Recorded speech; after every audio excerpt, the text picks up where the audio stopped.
As Dr. Fauci and other administration figures are suggesting a return to masks and other COVID restrictions, the southern border seems to be the only place in America where COVID is no longer a concern of this administration. President Biden is ending a Trump-era policy which allowed border agents to expel migrants on COVID grounds. So it should come as no surprise that a new Guatemalan migrant caravan is expected to arrive at the southern border the very day that Title 42 ends. Joining us now is Florida Congresswoman Cammack. Good to see you, Congresswoman. Thanks for being here.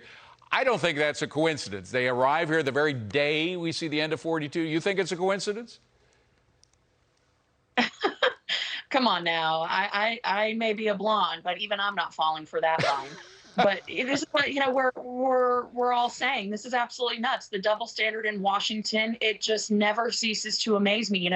Nancy Pelosi just a few weeks ago put out a statement saying that we needed to extend proxy voting in Congress because of the health emergency, that members weren't able to cast their ballots and their votes in person.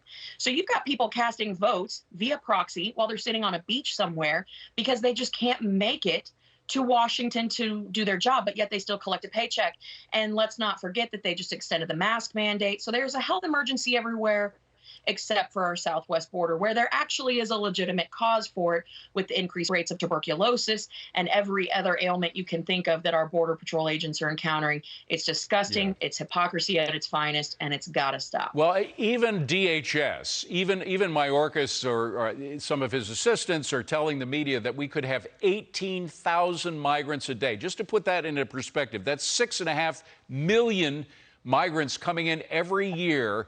Remember Jay Johnson, who was DHS Secretary under Obama, he said that 4,000 a day is uncontrollable. So this is more than 4 times that. I mean, we might just as well declare the border to be non-existent.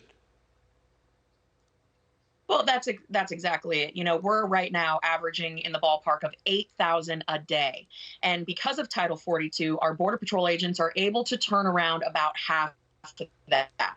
When you take away Title 42, that means that we will have up to 18,000 a day coming in, getting a little piece of paper saying you need to report in 5 years for your deportation. You think anybody's going to show up? No. You think any of these people have been vetted? Absolutely not. Half of them don't even have any identification. They're just attesting to who they say they are. And then they get that little white piece of paper and they're on their merry way at taxpayer expense. But also think about this. It's at bare minimum $4,000 a head that gets paid to the cartel for people to get across the border. With 8,000 people at $4,000 a day, that's $32 million a day that the cartels are making. That's over $1 billion in a month. You add that 18,000 in, I mean, this is unsustainable. We've already lost operational control at 5,000 coming across the border today. You look at the Democrats' plan to make voting open to non-citizens. Everyone just can't help but wonder, does this all feed into the agenda of dependency and control? I think so. That's why this has to stop. We've got to secure the border. The cartel could essentially buy Mexico with the amount of money that they're going to be making. So, I mean, it just empowers all the wrong people. There are 8 Democrats in the U.S. Senate who are opposed to ending 42. Is the president listening to these people at all? Is he taking their opinion into account? Because this is a real bipartisan sentiment against getting rid of Title 42. To your previous comment, I think the cartels already have bought Mexico, if I'm being honest. But, you talk about, is Biden listening to anyone? When I asked Secretary Mayorkas if he had been consulted about this policy change with Title 42, he said he had not.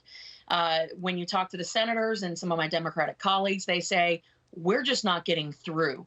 I think that there is a very small group of folks within the administration that are calling the shots, that are really advising Biden on what to do, because it seems like there's just a one-track agenda that they're going to get down that path come hell or high water. There doesn't seem to be any consideration for the facts on the ground, which are Our Border Patrol agents are suffering. They're begging for a force multiplier in the wall. Yeah. They're begging for more agents. They're begging for more resources, and they keep getting shot down. This has to change. They are the best of the best. I mean, these border, yes. Forgive me for jumping in, but we run out of time. But these border agents, I've talked to enough of them to know that they are really good people, and we are treating them terribly. It's a disgrace the way we're treated. We got to leave it at that. Congresswoman, have a wonderful Easter weekend. Thank you very much for being here. Appreciate it.